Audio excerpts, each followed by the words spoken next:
दोस्तों, उत्तर प्रदेश के सुल्तानपुर में हाल ही में एक बड़ी घटना हुई है, जहां पर एक एआरटीओ के दो सहकर्मी ट्रक के नीचे आ जाने के कारण उनकी मौत हो गई है।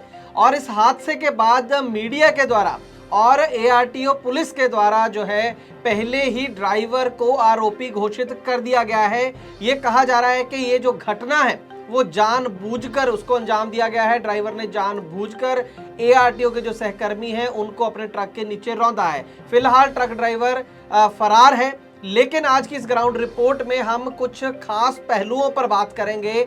जो पुलिस के द्वारा, जो एआरटीओ के द्वारा जो वर्जन दिया जा रहा है इस पूरी घटना का, उसके ऊपर कुछ शक पैदा होता है, उसके ऊपर बात करेंगे और जानने की कोशिश करेंगे क्या ड्राइवर ने जानबूझकर इस हादसे को अंजाम दिया है या फिर ये एक सिर्फ हादसा ही है और एआरटीओ के सहकर्मियों द्वारा भी कुछ लापरवाही की गई है। इसके ऊपर चर्चा करेंगे आज की इस खास ग्राउंड रिपोर्ट में एक छोटे से कमर्शियल के बाद।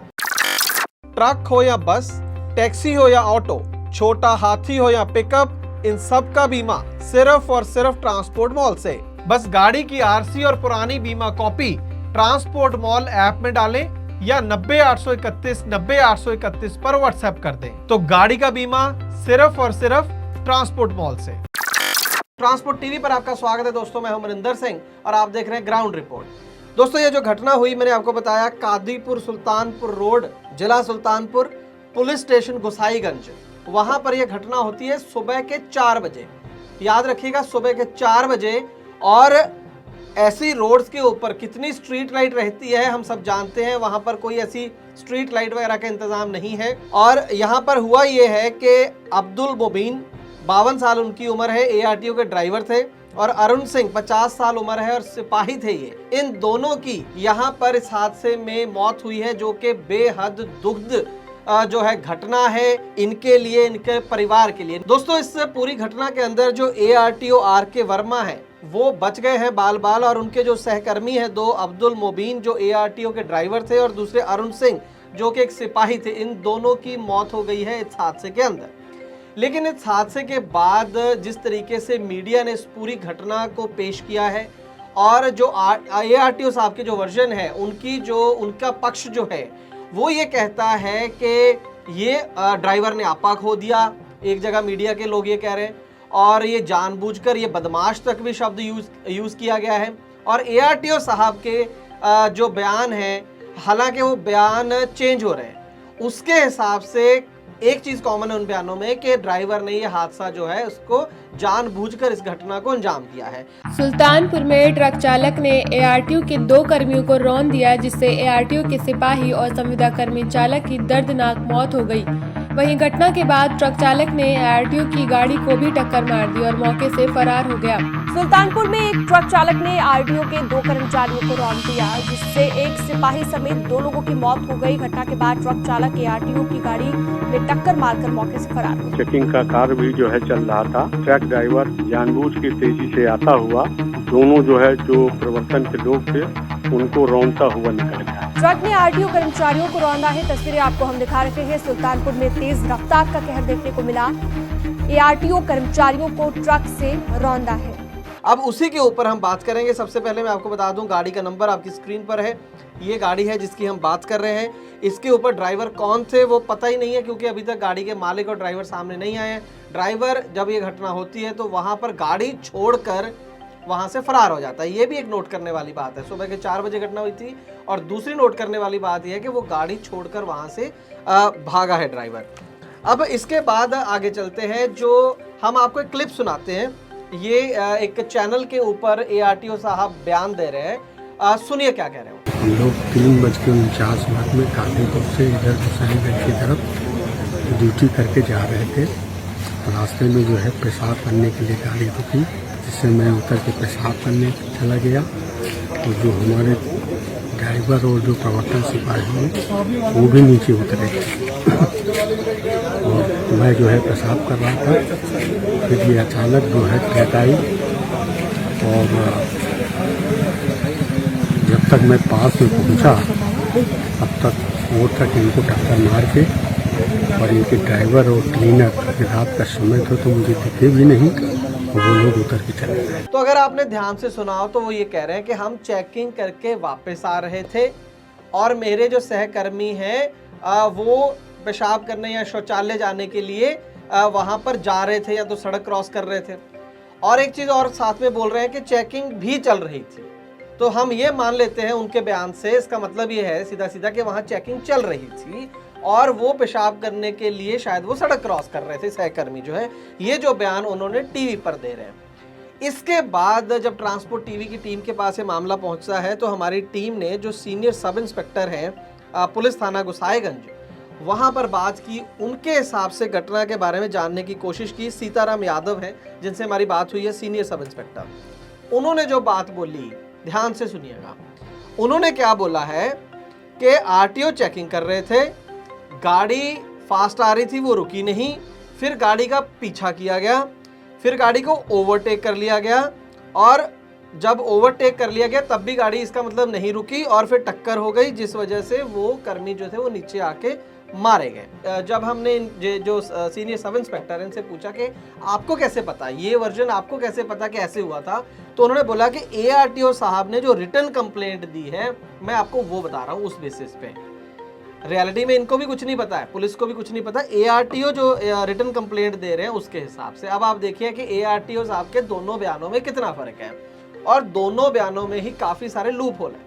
पहला वर्जन जो उन्होंने टीवी पर बोला जिसमें वो कह रहे हैं कि वो शायद पेशाब करने के लिए सड़क क्रॉस कर रहे थे, यहाँ चेकिंग चल रही थी वहां पर जब वो ये घटना हुई, उस केस में कई सारे सवाल बनते हैं कि एक तो सुबह के 4 बजे थे, अंधेरा होगा निश्चित तौर पर, और अगर वो रोड क्रॉस कर रहे थे तो हो सकता है जेन्युइन हादसा हो और ना पता चला हो ड्राइवर को अंधेरे में। एक तो ये चीज़ हो सकती है। दूसरा, अगर वो चेकिंग कर रहे थे जैसे कि वो साफ साफ कह रहे हैं तो फिर बैरिकेडिंग कहाँ थी? एज पर लॉ पहले भी हम बहुत बार बोल चुके हैं कि बैरिकेडिंग के बिना ही ऑफिसर या जो भी इनके कर्मी होते हैं वो हाईवेज के ऊपर जहां पर 100 की स्पीड अलाउड है आज की डेट में, वहां पर वो चेकिंग करने लग जाते हैं और वो भी सुबह के 4 बजे या देर रात को। और फिर अगर कोई घटना हो जाती है तो सीधा सीधा ये बोल दिया जाता है कि जानबूझकर ये जो है घटना को अंजाम दिया गया है, जानबूझकर इनको मारा गया है। तो पहले जो उनका बयान है उसमें ये सवाल खड़े होते हैं, शायद इसलिए वो उस बयान को बदल दिया गया है, क्योंकि जो खुद सीनियर सब इंस्पेक्टर बता रहे हैं कि मैं तो एआरटीओ की रिटन कंप्लेंट में जो लिखा है वो बता रहा हूँ आपको। उसके हिसाब से क्या है कि गाड़ी चेजिंग चल रही थी, वहां पर पीछा हो रहा था, गाड़ी ट्रक के पीछे लगी हुई थी एआरटीओ सब की गाड़ी, और वो आगे निकली और ड्राइवर ने नहीं रोकी और टक्कर हो। उस केस के अंदर भी कई सारे लूप होल है। उस हिसाब से गाड़ी का नुकसान हुआ नजर नहीं आता है, ना ही जिस तरीके से वो गाड़ियां आप देखिए दोनों स्क्रीन पर खड़ी हैं, एआरटीओ साहब की गाड़ी और ट्रक, नहीं लग रहा है कि साइड से टक्कर लगी है, क्योंकि जब आप ओवरटेक करके ऐसे वो करेंगे और तो बहुत ज़्यादा नुकसान होना चाहिए था उस हिसाब से तो गाड़ी का, जो कि नज़र नहीं आ रहा। फिर ये भी बात हो रही है कि एआरटीओ साहब इसलिए बच गए, वो गाड़ी के अंदर थे, वो जो दोनों सहकर्मी जिनकी मौत हुई है वो गाड़ी के बाहर थे। तो अगर पीछा करते हुए गाड़ी की टक्कर हुई तो फिर वो गाड़ी के बाहर क्या कर रहे थे? तो ये बहुत सारे सवाल खुद एआरटीओ साहब के बयान ही पैदा कर रहे हैं, हम नहीं कर रहे हैं। हमें नहीं पता क्या हुआ असल में, क्योंकि जब तक ड्राइवर का वर्जन भी सामने नहीं आएगा तब तक नहीं पता चलेगा। दोस्तों, आप भी स्मार्ट बनिए, गाड़ी का बीमा सिर्फ और सिर्फ ट्रांसपोर्ट मॉल से। एक चीज मैं और कहना चाहता हूं कि ये हादसे सबसे ज्यादा, शायद मेरे पास कोई सरकारी आंकड़े तो नहीं है, लेकिन जितनी ट्रांसपोर्ट टीवी के पास खबरें आती हैं उस हिसाब से मैं कह रहा हूं कि राजस्थान के अंदर शायद सबसे ज्यादा ऐसे हादसे होते हैं जहां पर ट्रक के नीचे आरटीओ कर्मी आ जाते हैं। कहीं ऐसा तो नहीं है कि जो चेकिंग करने का तरीका है राजस्थान आरटीओ स्टाफ का, कहीं उसमें तो कोई गड़बड़ नहीं है? ये भी एक बार चेक कर लेना चाहिए। और इस केस के अंदर भी जहां पर यह कहा जा रहा है कि मिसाल बना दी जाएगी, इस तरीके से इसमें जो है कार्रवाई करी जाएगी गाड़ी मालिक के ऊपर भी और गाड़ी के चालक के ऊपर ही, बिना उनसे बात करे, ये थोड़ा सा गलत है। अगर पुलिस इसमें न्यूट्रल कार्रवाई करना चाहती है तो एक बार ये भी चेक कर लें कि जो वहां पर चेकिंग चल रही थी क्या वो सैंक्शनड थी, क्या उसकी कोई परमिशन रिटर्न में थी पहले से, और अगर थी तो क्या पूरे नियमों के अनुसार हो रही थी, बैरिकेडिंग थी क्या वहां पर, जिससे बैरिकेडिंग का मकसद ये होता है कि गाड़ी रुकने से पहले उसको 2-3 मौके मिल जाते हैं, थोड़ी दूर से उसको पता चल जाता है कि आगे ऑफिसर्स खड़े हुए हैं। लेकिन एकदम से तो किसी भी गाड़ी के लिए ब्रेक लगाना, और वो भी सुबह के 4 बजे, और वो भी जहां पर लाइट की कमी हो सकती है, तो वहां पर सीधा सीधा बिना ड्राइवर का वर्जन लिए इस तरीके आरोप लगाना हमें थोड़ा सा गलत लग रहा है। हम ना तो ड्राइवर को दोषी बोलेंगे, ना हम अभी ये बोलेंगे कि आरटीओ स्टाफ की कोई गलती थी, क्योंकि जब तक दोनों के पक्ष सामने ना आ जाए गुरेज करना चाहिए कोई भी साइड लेने से। और ड्राइवर, अगर हम इसे गाड़ी के सुन रहे हैं हमें ट्रांसपोर्ट टीवी को, तो आप हमसे बात कर सकते हैं, एक बार अपना जो पक्ष है वो रख सकते हैं।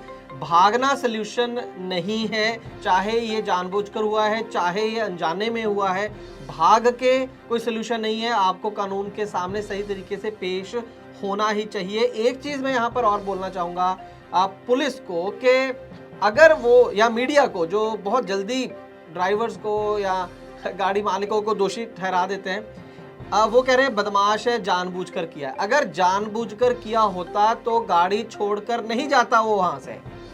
आप समझने की कोशिश कीजिए, क्योंकि जब गाड़ी छोड़ दी वहां पर तो पकड़े जाना तय है।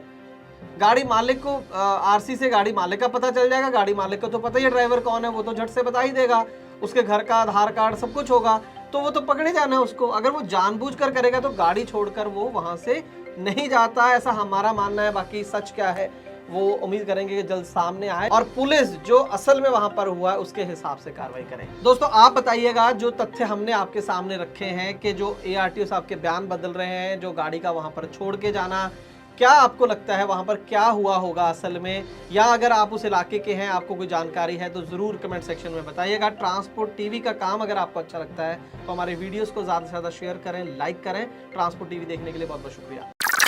गड्डी लेके उस्ताद जी, हाँ जी। नया रूट है, आज कौन से ढाबे पे रुकेंगे?